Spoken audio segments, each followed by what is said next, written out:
High everyone, I am Pranami and আপোনালোক সকলোকে মোৰ ব্লগলৈ স্বাগতম। এইটো ভিডিঅ' আজি বহুত দিনৰ মানে এমাহৰ আগৰ, যিহেতু মই ভিডিঅ'টো বনাইছিলোঁ কিন্তু দিয়া নহ'ল, সেইকাৰণে আজি ভাবিলোঁ যে মই এডিট কৰি ফাইনেলি এইটো আপলোড কৰোঁ।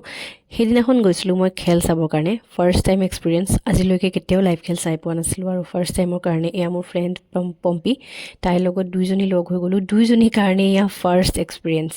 দুইজনীয়ে চোৱা নাছিলোঁ, খুবেই কিন্তু ভাল লাগিলে। যিহেতু সেইদিনা মই ছেকেণ্ড দিনাখন গৈছিলোঁ, ইণ্ডিয়াৰো বেটিং চাবলৈ পালোঁ শেষলৈ অকণমান, আৰু তাৰ আগতেতো এয়া ফিল্ডিং চালোঁ। খুবেই এটা মানে বেলেগ অনুভৱ। ষ্টেডিয়ামখনো খুবেই বেছি ধুনীয়া, সেয়াও কেতিয়াও আজিলৈকে ষ্টেডিয়ামো যোৱা নাছিলোঁ, তো এটা নতুন এক্সপিৰিয়েঞ্চ, খুব ভাল লাগিলে।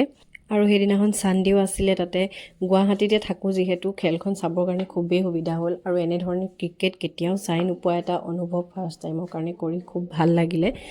আৰু এনেকৈয়ে চাই মেলি আহিলোঁ আৰু গধূলি সময়ত খেলখন শেষ হোৱাৰ পিছত। আজিলৈ ইমানেই, বাই বাই।